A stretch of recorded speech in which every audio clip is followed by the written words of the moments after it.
just relaxed and paying attention. Oh, yes.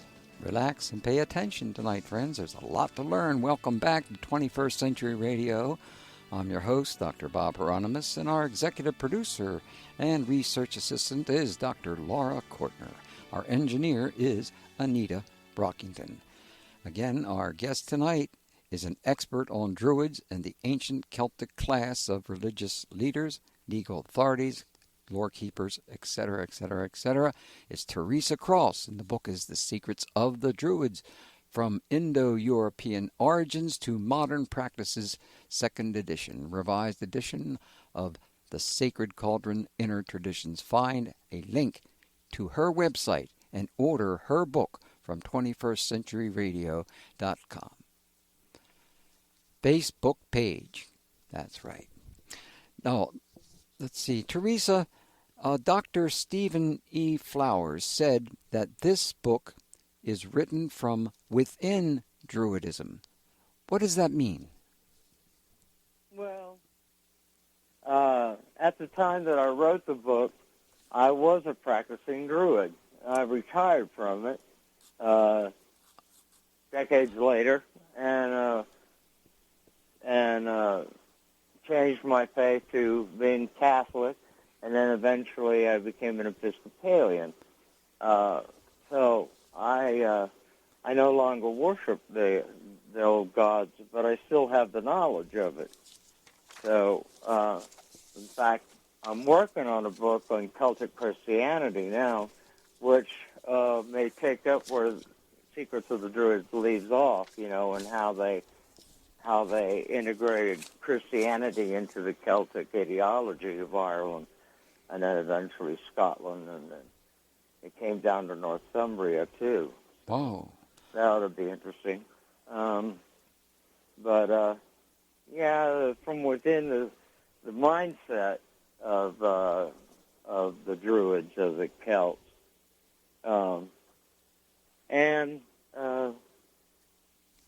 frankly, I still find the ancient antiquities of the languages and what happened among the Celtic peoples is because my own heritage is Scottish, Irish, Welsh, and there's a little bit of English and French in there too, but I am mainly, I identify with Scotland as my ethnic heritage, and I speak some Gaelic, Scottish Gaelic,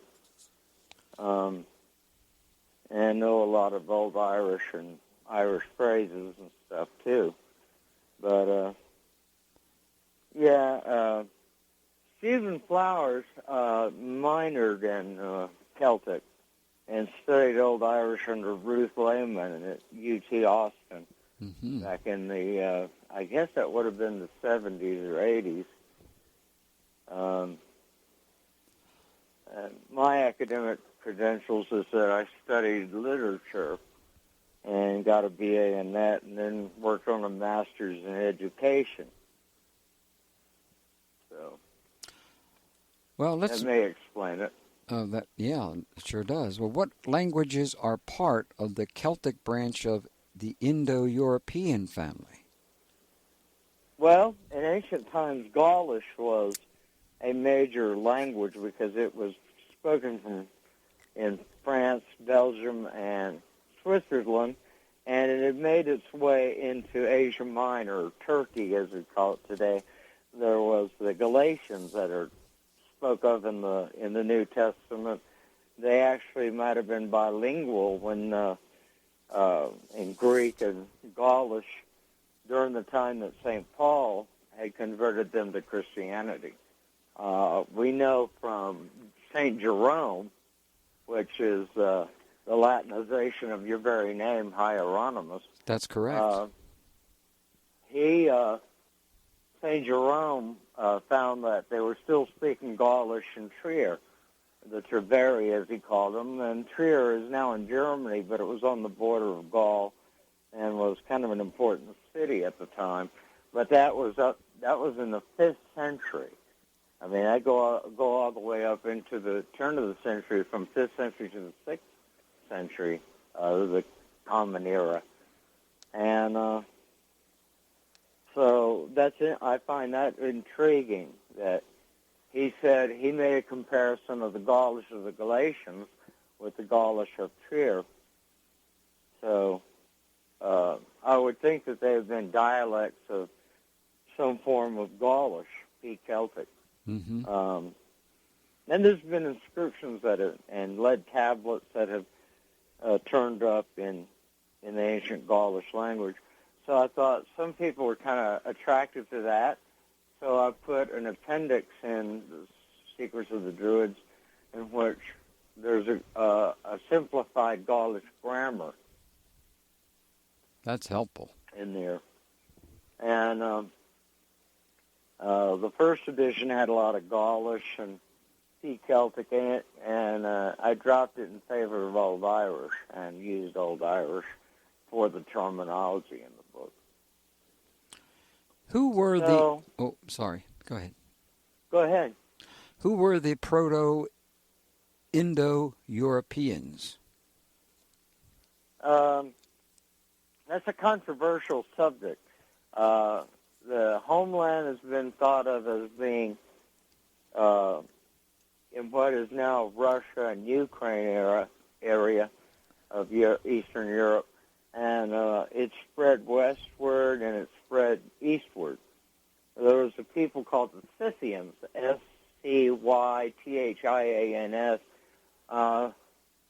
who lived in that part of the world later, and their language was related to Old Persian. Oh.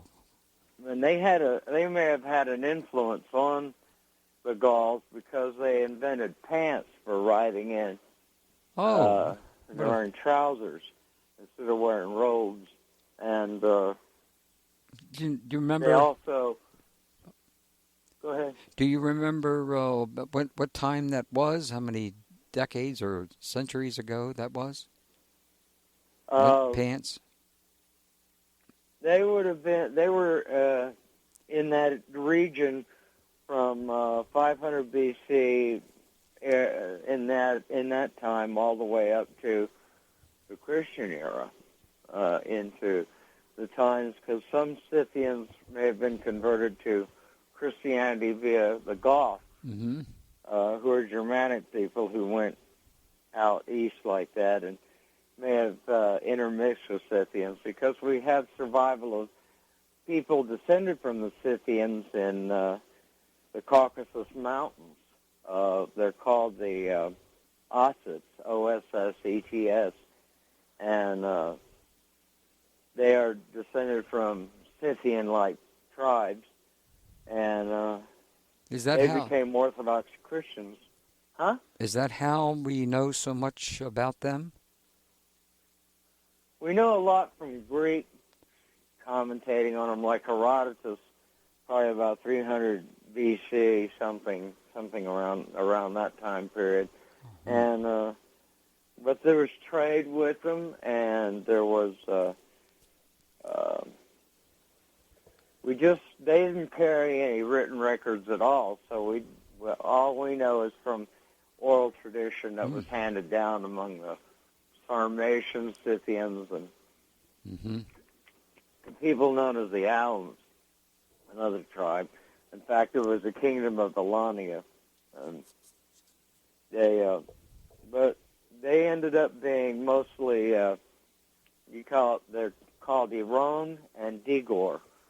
And the Iran people are Christian and the Digor people are Muslim. Yeah, that's right. And that's the modern and descendants. They did preserve an epic called the Natyamanga epic, in which there was a couple of narts and there was a quest for various things, and it resembles in many ways Arthurian tradition. How does one become a modern-day Druid? Well, I would recommend they become as knowledgeable as they can on that kind of lore. And it took in in the time that Caesar was writing about the Gauls and the Britons, he said it took up to 20 years to become a Druid. Mm-hmm. And what we have in the Irish record is the Filgi taken about 15 years of curriculum. So they were trained from the time they were young onward. Just according to what level that you wanted to be. There was the Vates, V-A-T-E-S, which short were the prophets, is the one who did the prognosticating and forecasts of what would happen and what might happen. Okay, so... And usually prophets. Oh. You mentioned a little bit about your education and how it relates to the Druid book. Could you tell us more about your education as it relates to the Druid book? Because this is one of the things I'm so impressed by in your work and why it's so accurate. Well, as an undergraduate, at UT Dallas, I studied interdisciplinary things. Just because I was going for a Bachelor of Arts in English Literature, I spent a lot of time taking classes on things I was interested in, too. And one of them was mythology. Another was linguistics. Another was literature of antiquity. And all that contributed to giving me the tools to do my own research. So I took advantage of that. But my profession was that I was an English teacher, and I was teaching 12th grade English.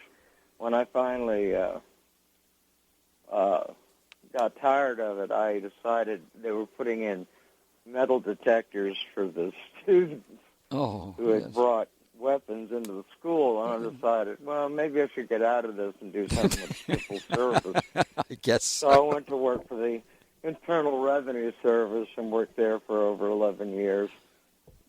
And how did you find that? How did you find working with the Internal Revenue? How did it work out? How did I find it? No, how did it work out for you? What did I thought of? Yeah. It was very. The more I progressed in it, the harder the job got until finally, and I was going through a divorce, and I had a nervous breakdown from it that I quit from that point on and retired.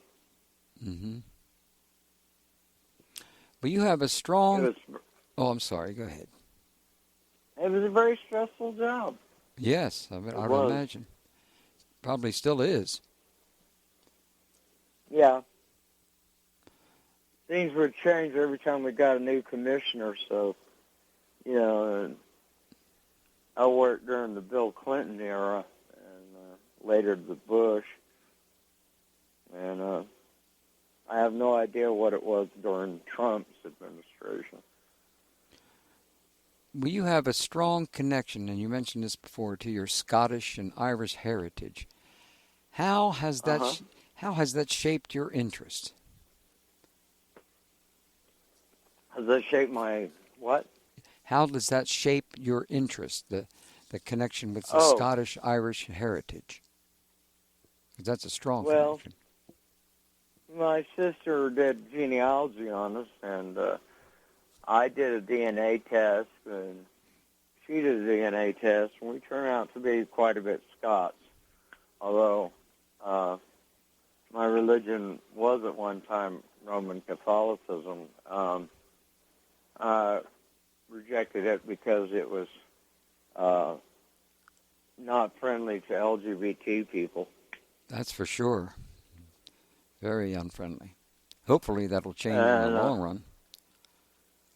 Yeah, I became an Episcopalian because they accept people like me. I started a transition in 2005 and became a woman in 2015. So I am a transgender woman myself. Well, congratulations. I'm glad that we have a new administration which is going to support those kind of things. Yeah, It does make a we're glad about that. Yeah, so I think the whole world is glad about that, the big change. Yeah, Our country has fallen back considerably in regards to higher consciousness and the sciences, etc. And I'm glad that we're moving in a direction I think we're all going to be very proud of. We're all one people on one planet. That's my bias, and that we should be able to easily work together. And unfortunately, that's not what was happening for our past 4 years. It was a totally different kind of a country we had here, with a president who didn't even know anything about a constitution, which that's criminal as far as I'm concerned. That was scary. Yes, it was, and it still is right now. Oh gosh, we got to take a break here on 21st Century Radio with our guest Teresa Cross, Secrets of the Druids, from Indo-European Origins to Modern Practices. This is the second edition, revised edition of the Sacred Cauldron.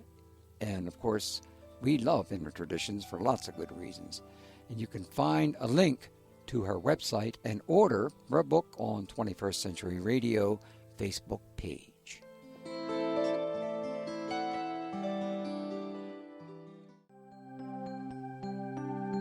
This is Jim Willis, author of Lost Civilizations, The Secret Histories and Suppressed Technologies of the Ancients. You are listening to 21st Century Radio with Dr. Bob Hieronimus. Please contact me, though, at www.jimwillis.net to learn about my other books and projects, because I'd love to hear from you. Indeed. Well, we're loving hearing from Teresa Cross tonight. There's one other thing I wanted to mention to our listeners, and then we'll continue, and that is, friends, this is an important book, and it's so important that I suggest that if you purchase a copy of this book and you can prove that to us, then we will allow you to take any book that we have written or any book we've had on 21st Century Radio. We've been on the air for over 33 years, and there are a number of books that I know you'd love, but any book that you want, you can have, just as long as you can prove you purchased a copy of this book. That's why it's so important. Excuse me, Teresa, I just wanted to make sure I got that in there. Oh, okay. Okay, my next question for $30,000. Okay, here goes. Tell us about some of the various Druidic groups that you associated with in your past.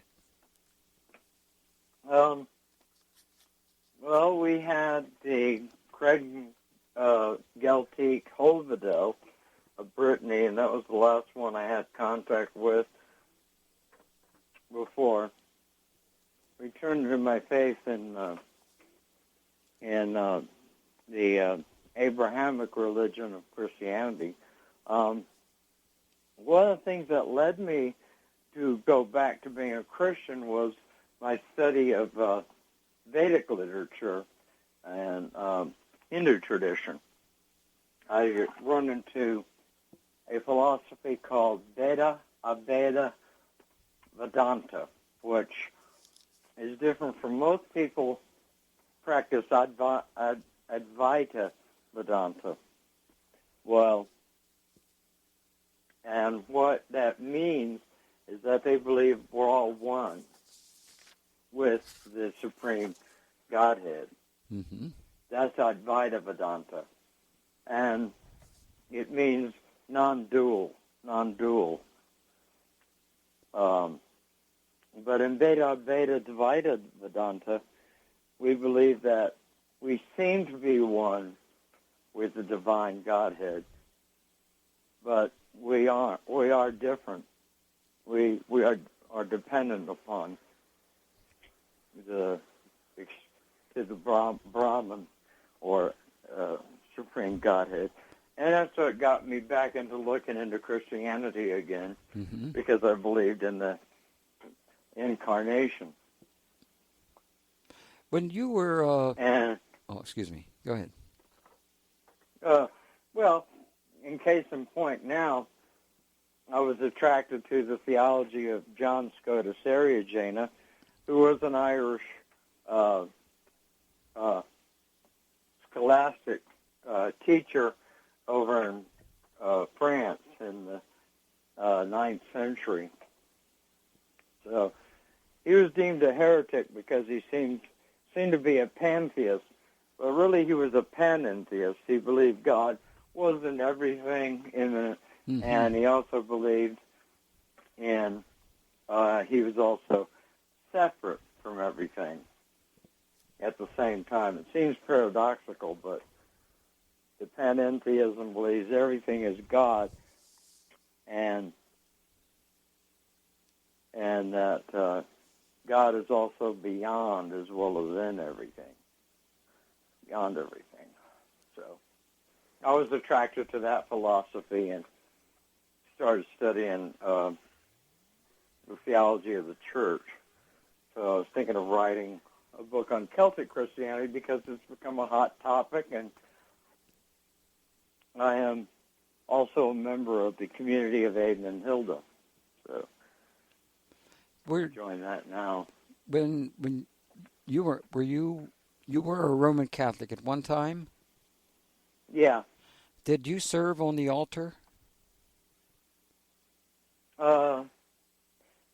No, I didn't. Oh, I was going to ask that. The reason why I asked that question is I was going to be a priest at one time. And fortunately, I got involved with the Dead Sea Scrolls and other things, and that changed me radically from that standpoint. But the Mass of the Holy Eucharist is some magical experience. I used to see things up on the altar during the process of that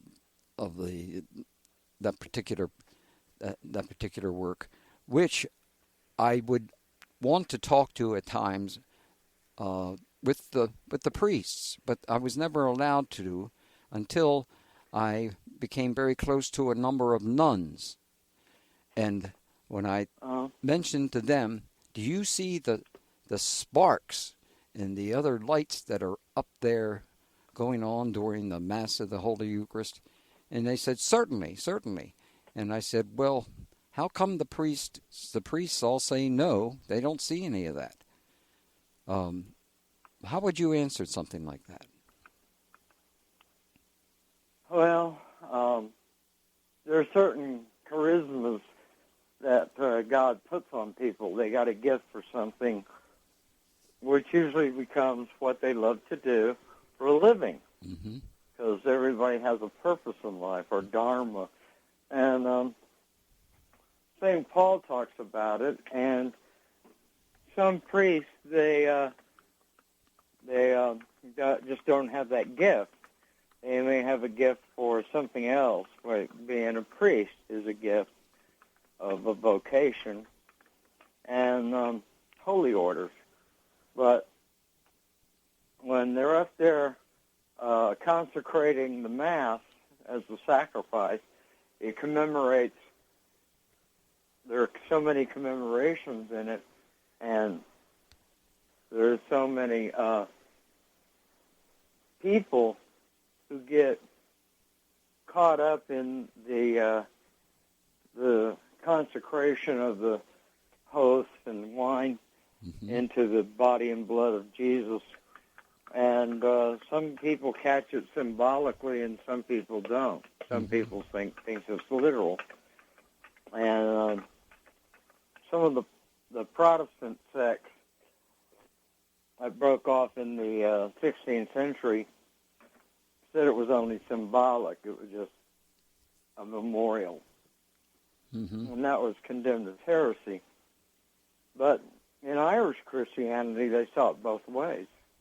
Yes. Because I read a old Irish treatise on the Holy Eucharist that was included in the back of the Stowe Missal, and it talks about, it tells you how the Eucharist, what each part of the Mass symbolizes.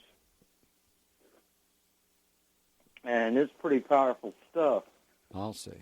So, and in fact, Druidic sacrifices were kind of like Eucharist in that sense too. They believed they were building the world out of mesocosm of the sacrifice of animals and people partaking of it. Some of the sacrifices seem a little bizarre to us today. And with that, I could reveal one of the secrets of the Druids that people always wonder. What did a Druid do during a sacrifice? I'm all ears. They'd be surprised to know that the Druid, like a Brahmin priest of Vedic Indian sacrifices before they became vegetarian, was that they sat to the side, watched the whole procedure, and made sure no mistakes were made. They didn't really do anything physical. And the reason we know this, the reason I know it, is because the bardic performance of Ophelia composed a poem, and it's usually a praise poem of the king or the champion of their warriors, and they wrote them, or they composed them rather, that when a performance of it was taken up, they were the master of, the Philly was the master of ceremonies. He didn't perform, or she didn't perform her actual work. It was actually performed by a rhapsodist, one who sang and chanted the poem, and the Philly was there to conduct it.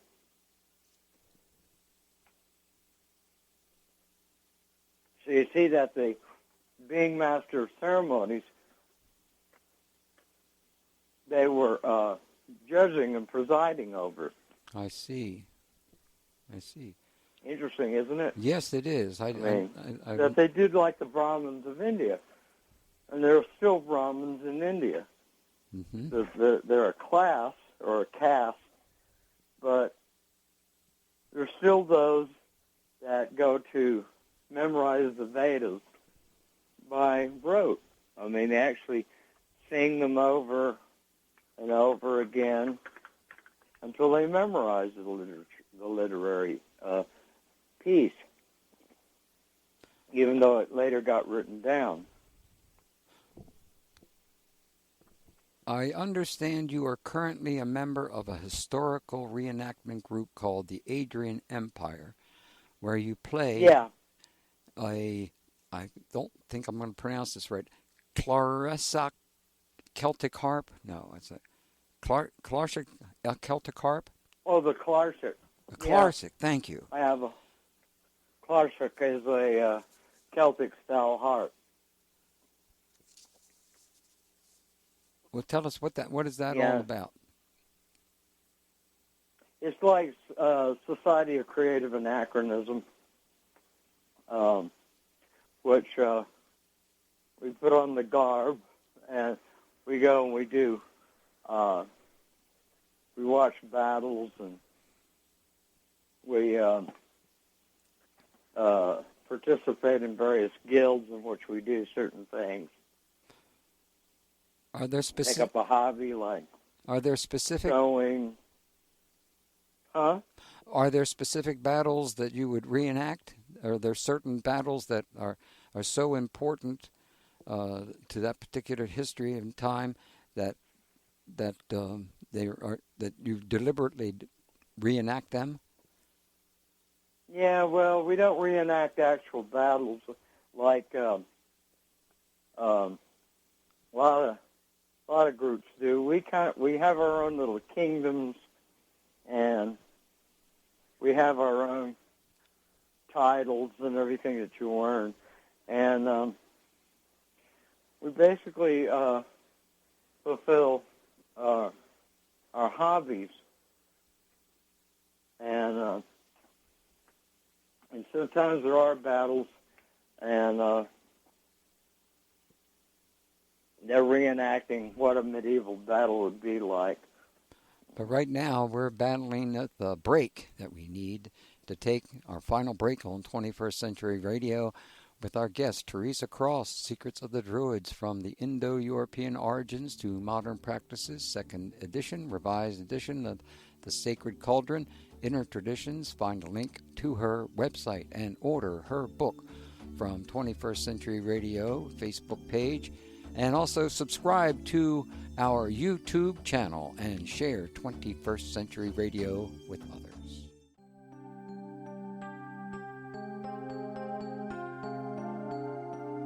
My name is Sarah Taft, and I'm the author of Mary Magdalene Shaman.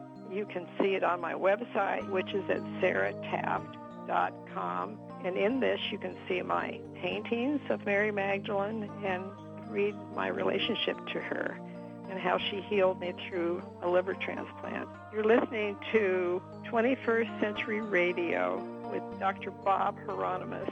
I hope you enjoy yourself. Well, we've really been enjoying ourselves this evening because I learned so much from this book by Teresa Cross, Secrets of the Druids, from Indo-European Origins to Modern Practices in 2nd edition, and we do have a winner of the book, I understand. Congratulations to them, because they're going to have some really fine reading to go. Of course, our guest is Teresa Cross, and we suggest that you purchase this copy of the book, and we could, if we could bribe you into it by giving you a copy of our books, if you purchase a copy, this book. Obviously, we want you to have a library so that when you have problems like we have today in the world, you have something to read and learn. Yeah. And not just watch cowboys and Indians on television. How are the Scottish Highlanders related to the Irish? Oh, yeah. That's an interesting topic. Irish people around the 4th century began colonizing their kingdom of Dalriada to Scotland. Mm. I would say this. I think this happened around the 300s, and part of Scotland was Picts land, and that's a whole other topic that could take an hour to explain. But there were Picts there, and the Scots were Irish, were Gaels. Mm-hmm. These words are all kind of synonymous. You have the Gaels, or the Scots, Scoti, as they call it in Latin, and they had landed in southwestern Scotland, just north of the Welsh of Strathclyde, because Welsh weren't confined to Wales in those days, and they set up a colony at Dunad, and they spread the Gaelic language there. And St. Columba was the one who was exiled himself to the Isle of Iona, and founded a monastery there. And anyway, but there were a lot of Scots who were still pagan in those days, and so Scotland inherited the culture that they brought with them from Ireland. Mm-hmm. And it still had close contact with each other up into the 1600s, and the languages were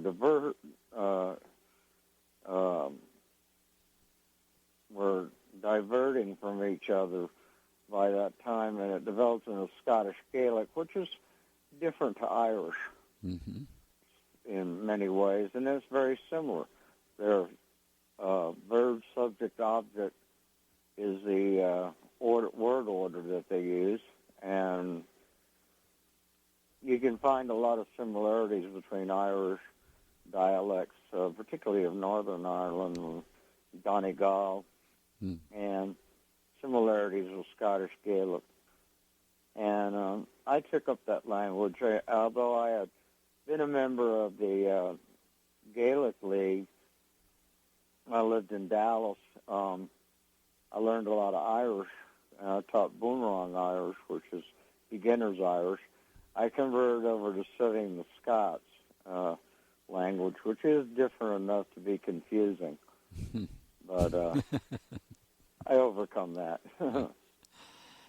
Were the Celts matriarchal, and if not, were there any ways that their culture was woman-centered? Women had a lot of power. Women had the rights of inheriting their own property, and there was at one time 7 forms of marriage, where there was marriage by child marriage, from which you could be married for a year and a day, and there was which is often called hand fasting, and then there's women inherited their own property, so if they divorced, they retained it. They didn't lose it to the marriage. That's most important. That's most important. Because, and they did. It's just that women have had such a terrible situation in regards to that marriage when they lose everything. In the past, they lost everything when they were divorced. Yeah, it was terrible. You note that the whole cycle of time and space, as we know it, is an endless cycle of creation and destruction. How would you compare that? Recreation. Yeah. Indo-European belief. There was a Gaul who was asked, "What is it you fear?" "I fear nothing but that the sky should fall." And another, they believed that, and this is an Indo-European thing too, is they believed that fire and water could destroy the earth, but that the human soul is indestructible. Yes. Even though fire and water could prevail. So water was considered an important boundary, kind of like in Greek mythology it was the river Styx and the river Lethe, which you cross over with the boatman Cauldron with his ferry, and they put coins on the body's eyes as a payment to Cauldron for burying them across the Lethe and the Styx, river Styx. And what we have in Celtic mythology, we don't have a story about that, because obviously that was pagan doctrine that was repressed. But the Christian belief in the destruction of the world and a new Jerusalem being built and paradise and all that is very similar to what they already believed. Mm-hmm. And I think that's one of the key elements as to how Christianity caught a foothold after St. Patrick and Palladius. The world in the Norse mythology is similar. They believe in Ragnarok, the twilight of the gods, and fire and ice being the end of it. But there were similar ideas in India, and the Greeks believed in certain ages, the Bronze Age or the Age of Iron, and so on and so forth. Let's see, I can't give any details, but if you read Works and Days by Hesiod, you get an idea of what that count, how that works. Mm-hmm. So it's an endless cycle of creation, destruction, and recreation. How much can we rely on classical sources? Well, there's the so-called Posidonian sources of a guy who had actually traveled in Gaul and learned from the natives, but there was the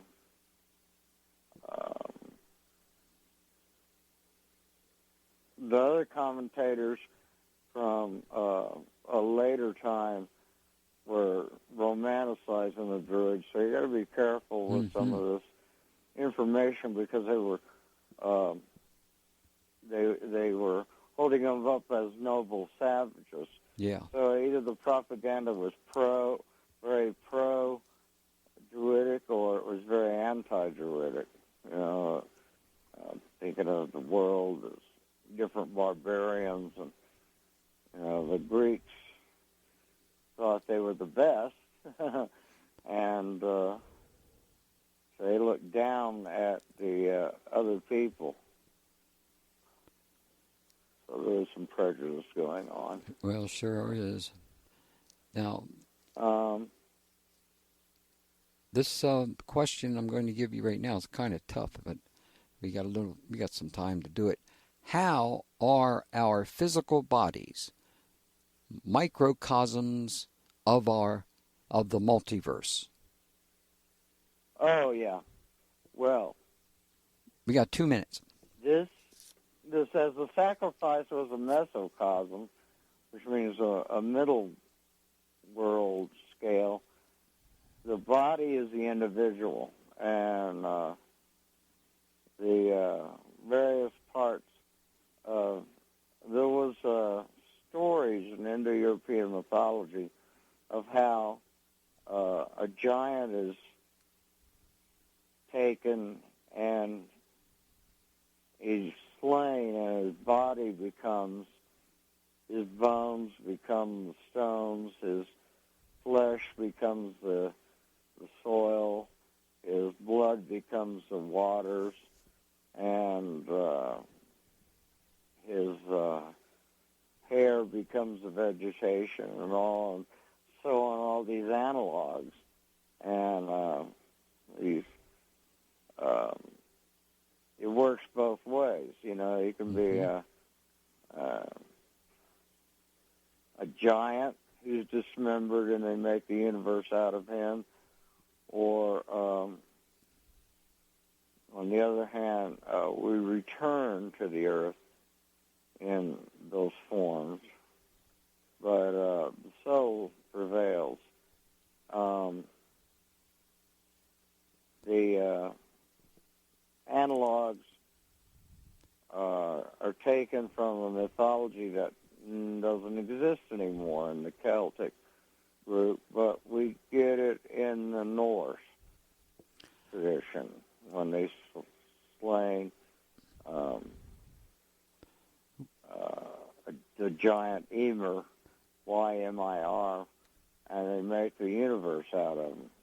Well, there were giants. The Smithsonian Institute is dead wrong, saying there are no such things, but there were giants, and there are many books out in this particular area. And we're out of time. Teresa, thank you very much for joining us. I learned so much from you, and I greatly appreciate your work. See you next week on 21st Century Radio, and you should also subscribe to our YouTube channel and share 21st Century Radio.